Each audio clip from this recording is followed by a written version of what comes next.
Bienvenidos amigos televidentes a Pensamiento Crítico en este inicio de semana.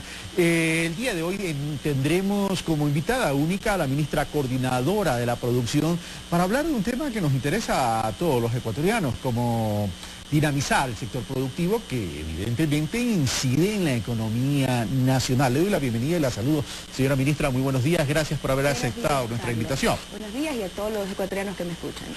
Comienzo haciéndole una pregunta y quiero y la voy a enfocar al tema de la inversión, tanto extranjera como nacional. En una coyuntura de crisis mundial, porque hay una crisis mundial y eso no podemos hacer abstracción, una coyuntura de crisis mundial, de las bolsas de Shanghái se vienen para abajo y tiene incidencia en el precio del petróleo, donde el acuerdo con Irán eventualmente hará que comience a bombear petróleo, no en el corto plazo, pero sí en el mediano plazo, también hará que el precio del petróleo disminuya. Es prácticamente necesarísimo incrementar la inversión en el Ecuador, y me refiero a la inversión en el sector privado, particularmente. ¿Cómo poder incrementar esa inversión tanto extranjera como nacional? Bueno, usted tiene muchísima razón en señalar el contexto internacional, sin embargo, habría que resaltar que un tema diferente ahora es que Estados Unidos no se encuentra en crisis. Recordemos en el año 2008 que tuvimos una crisis planetaria y que justamente esa crisis nació, digamos, de alguna manera en el mundo desarrollado, en Estados Unidos y en Europa, con la crisis, usted recordará, inmobiliaria. Yo diría que América Latina sigue siendo un continente muy interesante para la inversión extranjera, y Ecuador, después de varios años de inversión pública en los temas de infraestructura, en los temas de talento humano, con una expansión de su mercado interno, comienza a ser un centro muy interesante. ¿Y por qué le digo esto, Carlos? Porque hemos batido récord en celebrar contratos de inversión. Esto no quiere decir que toda la inversión que llega al país firma un contrato, pero muchísimas buscan este instrumento, sobre todo aquellas que son de un monto importante y pues tienen una inversión de mediano plazo, 10, 15 años, y buscan la estabilidad que el Código de la Producción le da a través de este mecanismo. Fíjese usted que hemos firmado cifras récord en este semestre, 1.940 millones, de los cuales 1.450 millones son inversión extranjera, 50 millones inversión mixta, extranjera ecuatoriana, y 470 millones de inversión nacional. ¿Qué es lo que creo? Que había muchas decisiones que estaban por darse. Yo le puedo decir esto como en mi cargo anterior como embajadora de Ecuador en Estados Unidos. Una inversión extranjera toma un ciclo entre un año y medio, a veces dos, desde que hacen la prospectiva, deciden los mercados en los cuales quieren invertir y finalmente invierten. Y de ese monto, 1.200 millones son en el sector de servicios petroleros. La empresa Schlumberger ha hecho un gran compromiso en el país, entre otras empresas, como por ejemplo Halliburton, alrededor de 1.000 millones. Inversión que nosotros la registramos en contratos de inversión, algunas de ellas, pero recuerde usted que no se registran en la cuenta de inversión extranjera directa. Tampoco, por ejemplo, toda la inversión ecocorriente se la mira desde esa perspectiva. Tenemos también grupos de los vecinos que tienen mucho interés. ¿Vamos a hablar con el Perú? Sí, mire, fíjese usted que el grupo Gloria, que es un grupo, un conglomerado muy grande, solo en el sector lechero vende 3.000 millones de dólares al año, acaba de invertir en el país 230 millones de dólares para la fabricación de cemento. De Colombia tenemos inversión ya concretada, ya firmada, para el tema de plásticos y para el tema de autopartes. De Panamá también tenemos inversión, de Venezuela tenemos también una pequeña inversión en el primer semestre para el sector hotelero. Y en la mixta, por ejemplo, hay un emprendimiento maravilloso de 40 millones para la península de Santa Elena. Acabamos de firmar con la empresa Agrifruit el miércoles pasado, que es una inversión chilena-ecuatoriana, es una inversión mixta, donde se trae no solamente la inversión, los recursos, sino la tecnología para hacer uvas en la península de Santa Elena y sustituir casi toda la importación que estamos haciendo. Señora ministra, si bien la región, me refiero a América Latina y el Caribe, todavía representa un espacio de oportunidades para los capitales extranjeros, hay algunos que sostienen que el Ecuador tiene una desventaja, y es el tamaño en relación a Colombia y Perú, en cuanto a que el destino de la inversión prefieren países mucho más grandes por efectos de la masificación y la posibilidad de retorno de su inversión más rápido. Eso era cierto hace unos 7 años atrás, pero el mercado ecuatoriano se ha expandido muchísimo. Yo le doy, por ejemplo, el ejemplo de Cargill, que antes estaba ubicada en Perú. No es que se va a ir de Perú, pero también expande sus operaciones a Ecuador. ¿Por qué? Porque el mercado camaronero se ha extendido a unas tasas realmente importantes, triplicándose básicamente en los últimos 7 u 8 años. Entonces, como ese mercado ha crecido, todo el encadenamiento hacia atrás, por ejemplo, el balanceado que se necesita, ya es un mercado interno muy interesante para que varios jugadores participen. Por eso Cargill decide invertir 30 millones en el país para participar en el mercado de balanceado. Existen cadenas productivas de exportación y producción nacional que, como consecuencia de su crecimiento en el mundo, todo lo que habla hacia atrás en la cadena de producción comienza a ser interesante. Y otros temas que, por ejemplo, en el estudio de Bain salen como que Ecuador tiene una ventaja competitiva. Mira, hace una semana me reuní con Barry Callebaut. ¿Quién es Barry Callebaut? El mayor fabricante de insumos de materia, la transforma la materia prima en 2 pasos, digamos, para la industria del chocolate, y también tiene chocolatería para los hoteles, por ejemplo. Ellos están analizando el tema de instalar una fábrica en el país, y me dijeron en Guayaquil: ministro, ustedes tienen un país realmente privilegiado, con un talento humano. Obviamente me dicen el costo de mano de obra es ligeramente más alto que en otros países donde ellos invierten, pero con una adecuada, adaptaciones tecnológicas, la fábrica podría resultar exitosa en el país. Entonces, por ejemplo, hasta que Barry Callebaut invierte, esta es su primera visita de introspección, toma un tiempo, y eso es lo que yo veo. Han habido muchas cosas que han estado viniendo, pasando, suscitando el interés sobre Ecuador, que finalmente se concretan. Y hay muchas más en perspectiva, digamos, para los próximos años. Fíjese usted, también el grupo Familia nos anunció la semana pasada de Colombia el interés de invertir 80 millones de dólares en un nuevo molino para el tema de productos de papel de consumo masivo. ¿Qué impacto tendrían o tienen estas inversiones que usted ha mencionado, básicamente extranjeras todavía, en la generación de empleo pleno, señora ministra? Bueno, muchísimo, Carlos, porque obviamente hay una desaceleración de la economía, producto de la baja de los precios del petróleo, producto de la baja del precio de algunos productos importantes de exportación. Entonces, esta avenida... Desaceleración, y me permite interrumpirla, porque no es solo el Ecuador, es una desaceleración.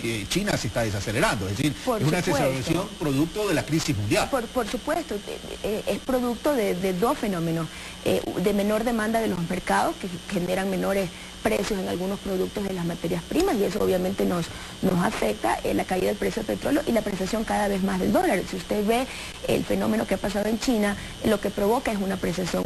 Los inversionistas se refugian en el dólar, y como la economía norteamericana está funcionando bien hasta las cifras de la semana pasada, entonces obviamente es un tema que nos afecta. Entonces esta venida de inversión extranjera es muy importante, pero también nacional. Fíjese usted, tenemos cerca de 470 millones de dólares en inversión nacional. De esa, alrededor de 188 millones son en el sector metalmecánico. El sector metalmecánico sigue siendo un sector muy importante para la dinamización de la economía. Antes de pasar a la inversión nacional, le hacía la pregunta: el impacto en la generación de empleo pleno de la inversión extranjera, ¿cómo se traduce esto? ¿Cómo lo podemos tangibilizar? Bueno, hemos estimado que toda esta inversión genera alrededor de 5.000 empleos directos. Los empleos indirectos siempre son difíciles de cuantificar, pero yo estimo que por lo menos se duplican o se triplican en algunos sectores. El sector que menos encadena es el sector petrolero, del cual tenemos un gran porcentaje en el portafolio de inversión.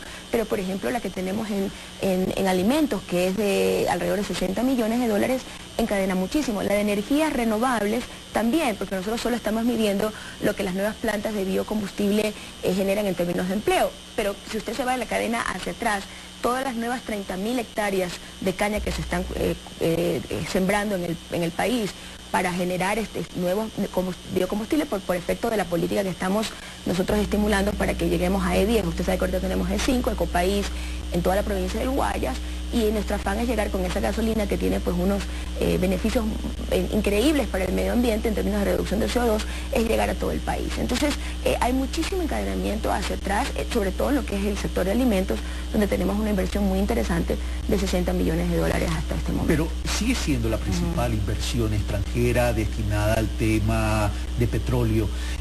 ¿Podemos en algún momento cambiar ese mix? Es decir, que más atractivo sea el sector no petrolero. Bueno, yo creo que comienza a ser. La cifra de 600 40 millones de dólares en un primer semestre es bastante importante, Carlos, y muy grande comparada con la del semestre anterior, que fue, al menos en contratos de inversión, de 15 millones de dólares. Entonces yo creo que sí hay una concreción que coincide con el ciclo, que los empresarios han concretado, digamos, después, los inversionistas extranjeros y empresarios nacionales han concretado después de verificar que en Ecuador existen muchas ventajas competitivas. Le recuerdo que Ecuador es el país que más ha mejorado en el índice de competitividad en los temas de infraestructura e innovación de América Latina. Claro, que tiene que ver con competitividad sistémica. Exactamente, exactamente. Entonces yo creo que después de que el gobierno ha invertido tanto en inversión pública, es el momento, como yo le decía una vez en una entrevista, que estos dos motores estén a full, o que la inversión privada inclusive supere el motor de la inversión pública. Creo que esa sería una aspiración legítima. De afuera nos miran completamente distinto de lo que mira el empresario local. Es decir, el empresario extranjero, el inversionista extranjero, ve al Ecuador como un país de oportunidades por todo esto de lo que hemos hablado. Sí. Pero el empresario local como que no se termina de enganchar con la visión de desarrollo y no digo que no invierte, pero no invierte en la medida que debería invertir, es decir, aceleradamente.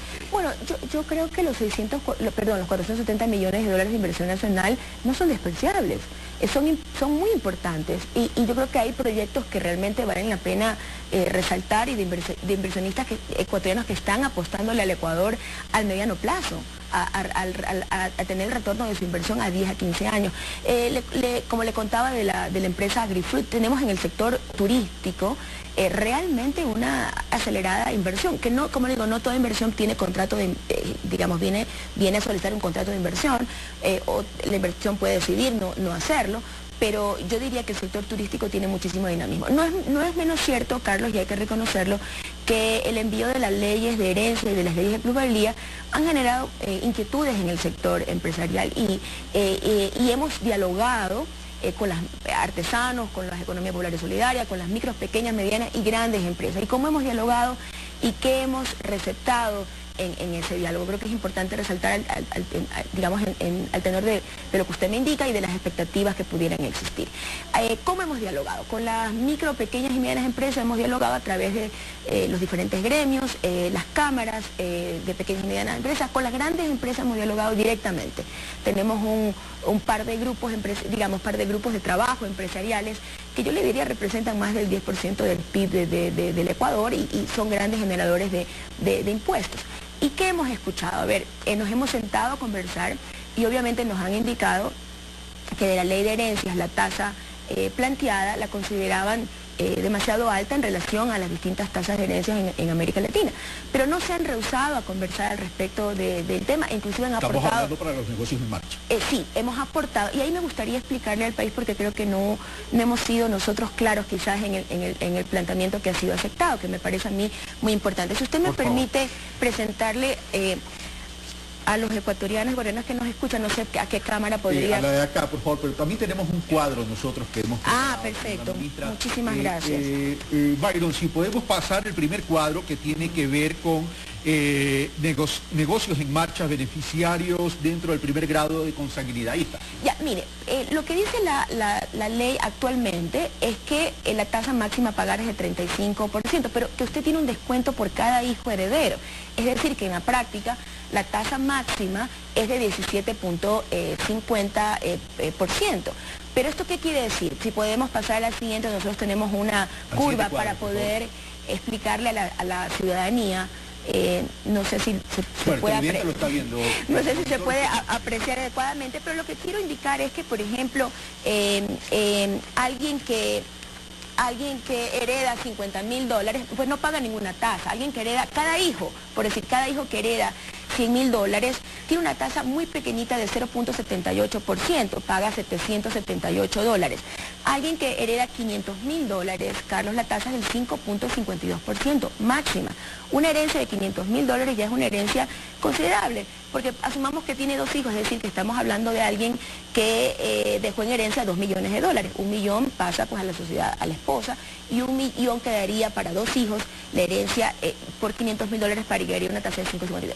Si usted hereda $1 millón, la tasa máxima a pagar es 10.1%. Si usted le da 2 millones de dólares, la tasa máxima es 13.80%. Aquí hay que poner énfasis. En los montos de herencia que usted, en la primera columna, excluye el 50% del cónyuge. Esto es por hijo. Esto es para que alguien haga el cálculo por hijo. Okay. Esto es muy importante. Es decir, el ejemplo que usted puso de $1 millón significa que la persona fallecida deja en herencia 2 millones. Uno va al cónyuge, esposo o esposa. En este caso, si tuviera un hijo. Claro. Si tuviera un hijo que, digamos, normalmente el promedio en Ecuador son 2, digamos. Pero está bien. Lo que yo quiero explicar es que la columna de monto de herencia es por hijo. Es decir, si usted, ecuatoriano que me escucha, recibe 2 millones de dólares en herencia, usted, cada persona, paga una tasa máxima del 13.80. Y recién cuando usted comienza a recibir montos de herencia de alrededor de 5 millones de dólares por persona, eso quiero aclarar, es por persona, este no es el monto total de herencia, este es la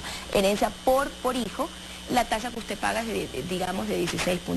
Y cuando usted ya recibe montos de alrededor del 20 millones de dólares, cuando usted se acerca a la tasa máxima de 17%, siendo montos de superiores a 30 millones de dólares, cuando usted paga una tasa del 17.25%. Es decir, este es un escenario muy distinto al que se ha venido planteando en la opinión pública. ¿Y qué quiere decir esto? Que si usted tiene un terreno, una hacienda, donde usted está haciendo producción y no tiene formalidad, también entra en este mecanismo. O sea, eso quiero darle muchísima tranquilidad a los agricultores que me escuchan, porque muchos agricultores no tienen, digamos, esto en una empresa formalizada, con acciones. O sea, no solamente es para la economía formal cuando usted deja en herencia acciones de una empresa, sino que también es para la tienda de la esquina, para cualquier negocio en marcha, no importa cuál sea su tamaño. Esto es para las pequeñas, para las medianas, para los actores de la economía popular, si usted es formal o si usted es informal.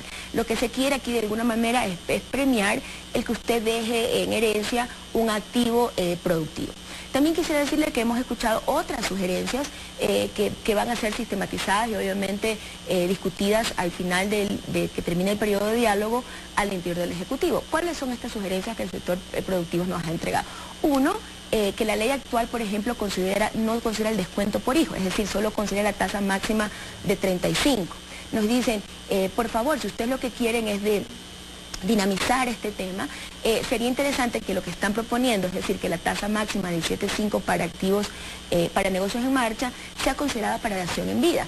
Porque a mucha gente también le gusta dejar arregladas las cosas en vida, digamos, dejar ordenado, inclusive que su familia, sus hijos ya comiencen a estar gerenciando y administrando las empresas. Entonces, a mí en lo personal me parece una excelente idea el poder estimular que ¿No se contrapone con el concepto de herencia? No se contrapone, pero hoy por hoy en la ley actual pagan la tasa máxima del 35, no tienen el descuento. Nos han propuesto que de regresar esta ley se pudiera plantear que tuviese el mismo descuento, el mismo tratamiento que el tema de herencia. Pero el gobierno ha explicado esto, ha escuchado al sector empresarial, usted acaba de decirlo en este sentido, no sé si eso ya es una realidad o se está discutiendo al interior del gobierno para instrumentarlo.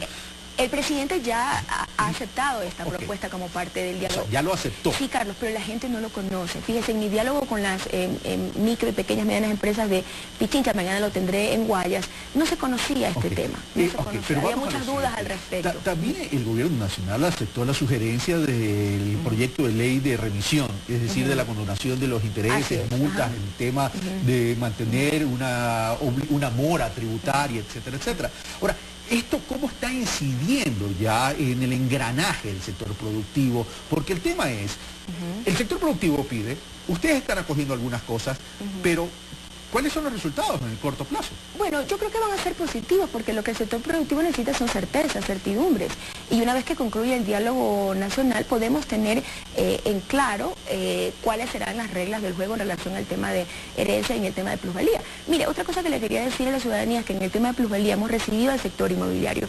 Estamos trabajando en algunas propuestas de reactivación que me gustaría también mencionar, y no sé si el tiempo nos va a dar, pero es muy importante que también se conozca que estamos trabajando en varios proyectos de reactivación. Uno es el tema de financiamiento, que es la gran preocupación de muchísimas empresas en este momento. ¿Cómo obtenemos financiamiento con menor costo, dado que tenemos tasas reales altas y a mediano plazo? Yo creo que ahí las multilaterales pueden tener un rol muy importante a través de nuestra banca pública o con redescuentos privados, estamos trabajando en ese sentido. También podemos ayudar a que las empresas y a que el sector financiero pueda salir directamente a los mercados de capitales. Creo que ese es un tema también muy interesante con el cual estamos trabajando con el Frente Económico. O algo que no gusta mucho, pero también a la apertura de capitales. Bueno, es decir, eso sería un financiamiento mucho más barato. Bueno, es que eso también le quería comentar, Carlos. Una de las cosas que nos han propuesto los empresarios del sector productivo es que también en el tema de ley de herencia o demos una excepción especial o bajemos la tarifa a aquellas empresas que abren su capital realmente, ¿no? A la ciudadanía. A mí me gusta el tema de empresas ciudadanas, donde los ciudadanos también son parte de esas empresas. Y yo creo que eso también es un tema que lo estamos discutiendo con bastante aceptación al interior del Ejecutivo. Entonces hay un paquete también de reactivación productiva donde estamos trabajando en un proyecto de ley para las alianzas público-privadas, justamente para dinamizar el desarrollo urbano, el desarrollo de vivienda, vivienda popular, vivienda de clase media, por ejemplo, desarrollo del centro histórico de Quito, por ejemplo, de zonas patrimoniales. Ya tenemos un marco jurídico para las alianzas públicos-privados, pero creemos que se podría reforzar muchísimo más con una ley que además nos permita que la obra pública sea muchísimo más barata. Por ejemplo, hoy por hoy, todos los proyectos, digamos, todo el financiamiento que se hace o toda la construcción que se hace con el sector privado, por decirle, paga el IVA, es decir, que los constructores tienen que financiarse el IVA, el 12%. Lo recibimos por un bolsillo, pero obviamente se lo carga en el costo de la obra este financiamiento. Entonces, se podría hacer muchísimo más eficiente con la ley de alianzas públicos-privadas si, por ejemplo, para ciertos proyectos que no pueden cobrar IVA al consumidor, por ejemplo, vivienda tiene el 0% de IVA, o el peaje en el tema de concesiones, podemos hacer que la devolución del IVA sea neta. Eso la ley actual no lo permite, entre uno de los incentivos que podríamos dar para el tema de alianzas públicos-privadas. Usted mencionó el tema de la industria metalmecánica. En el Ecuador hay inversión nacional en industria metalmecánica que podría engancharse en esto que usted menciona y podríamos evitar la salida de divisas porque hay muchas cosas que son importadas.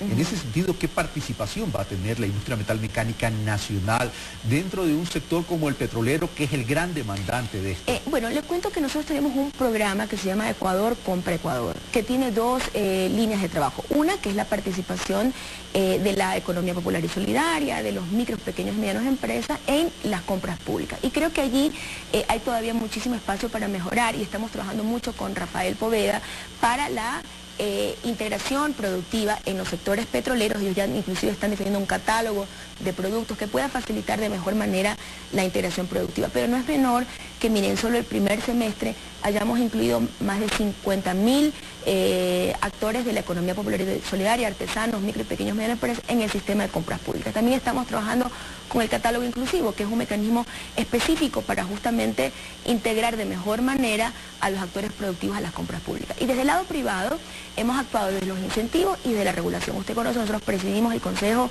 de Control de Poder del Mercado y obviamente estamos ahorita remozando el manual de supermercado que fue emitido por el superintendente y donde existen reglas que obviamente establecen condiciones para que todos estos actores, que yo les llamo actores en crecimiento, algún día queremos que sean grandes y fuertes, se están incorporando, por ejemplo, a las grandes superficies de compra en el país. Pero a ellos también hay que otorgarle capacitación, asistencia técnica, para que sus productos sean de calidad, tengan cierta escala que les permitan ser competitivos. Entonces estamos trabajando en ambos ámbitos, en las compras públicas y también desde el lado de la integración a grandes cadenas, a grandes empresas, utilizando el modelo de negocio inclusivo de empresa ancla.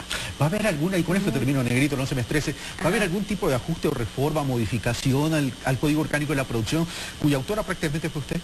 Bueno, yo creo que el Código de la Producción finalmente está dando resultados. Estos 1.950 millones de dólares prueban que es una herramienta útil para generar confianza en las reglas de juego, para generar los incentivos, pero creo que es perfectible, creo que es mejorable y esperamos que de aprobarse nuestra propuesta de alianzas públicos-privadas a nivel del vicepresidente, al nivel del presidente, ya tenemos ciertos consensos al interior del equipo económico, habrá que hacer algunas reformas. Por ejemplo, en el tema de sedes, la ley no es clara en permitir que la tierra pueda ser vendida cuando la sede es pública. Y muchas empresas no quieren, digamos, pagar el arriendo que se establecería o el canon, les gustaría tener el acceso a la propiedad de la tierra. Ese es un tema que, por ejemplo, creo deberíamos reformar en la ley. Señora ministra, muchas gracias. A usted, Carlos. Y por cierto, en épocas de crisis mundial y cualquier crisis se presentan oportunidades. En el Ecuador venimos hablando del cambio de la matriz productiva que puede estar en el estado que se encuentre, pero es una realidad. Hacia allá estamos apuntando y hacia allá tenemos que fortalecernos. Y la oportunidad de ir, se puede tener la oportunidad de comenzar a construir marcas nacionales que agreguen valores patrimoniales a las empresas nacionales. Veamos entonces las oportunidades en momentos como estos, porque la planificación de una empresa no se mira en 1, en 2 o en 3 años, sino en un horizonte de tiempo mucho más largo. Y ahí es donde debemos aprovechar. Y por cierto, me llamaba mucho la atención que sectores políticos de la derecha, como el propio alcalde Nebot y como el propio precandidato a la presidencia de la República, Guillermo Lasso, estén apoyando un paro nacional, cuando el Ecuador lo que más necesita en este momento es defender la estabilidad económica, productiva, porque defender una estabilidad económica y productiva es defender la estabilidad de las familias ecuatorianas. No se puede cambiar un discurso tan solo por el hecho que en diciembre se van a tratar las enmiendas constitucionales en la parte pertinente que tiene que ver con la reelección.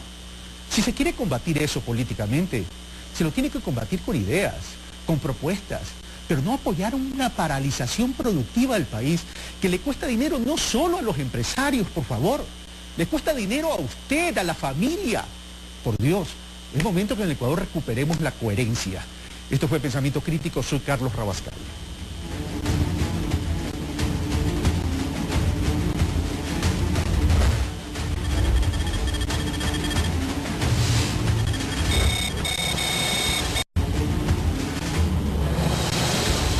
Bienvenidos amigos televidentes a Pensamiento Crítico en este inicio de semana.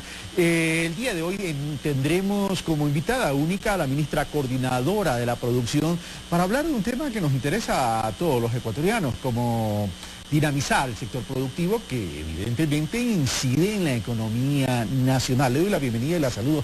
Señora ministra, muy buenos días. Gracias por haber aceptado nuestra invitación. Buenos días y a todos los ecuatorianos que me escuchan.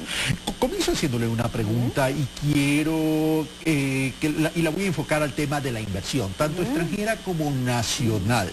En una coyuntura de crisis mundial, porque hay una crisis mundial y eso no podemos hacer abstracción, una coyuntura de crisis mundial, de las bolsas de Shanghái se vienen para abajo y tienen incidencia en el precio del petróleo, donde el acuerdo con Irán eventualmente hará que comience a bombear petróleo, no en el corto plazo, pero sí en el mediano plazo, también hará que el precio del petróleo disminuya.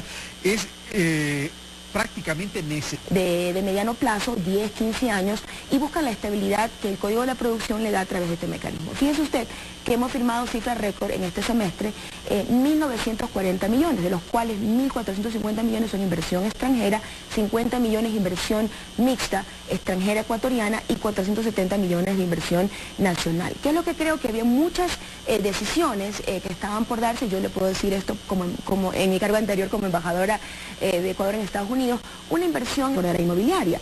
Yo diría que América Latina sigue siendo un continente muy interesante para la inversión extranjera, y Ecuador, después de varios años de inversión pública en los temas de infraestructura, en los temas de talento humano, con una expansión de su mercado interno, comienza a ser un centro muy interesante. ¿Y por qué le digo esto, Carlos? Porque hemos batido récord en celebrar contratos de inversión. Esto no quiere decir que toda la inversión que llega al país firma un contrato, pero muchísimas buscan este instrumento, sobre todo aquellas que son de un monto importante y pues tienen una inversión de... necesarísimo incrementar la inversión en el Ecuador, y me refiero a la inversión en el sector privado, particularmente.